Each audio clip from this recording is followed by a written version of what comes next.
Diyos at nais niya na tayo po ay lumaya sa kasalanan. Tayo po'y magsisit manumbalik sa Kanya at sumampalataya sa Panginoong Jesucristo na siya'y namatay sa krus ng Kalbaryo para sa ating kasalanan.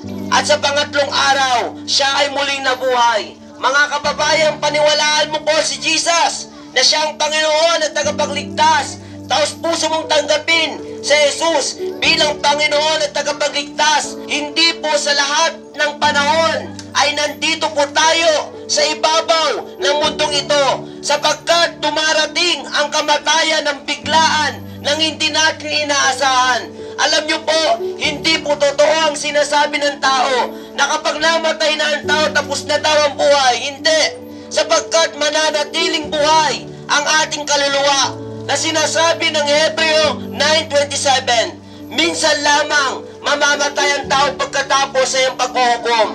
Kaya kaibigan, sigurado ka na ba na kapag ikaw ay namatay, ligtas na ang iyong kaluluwa?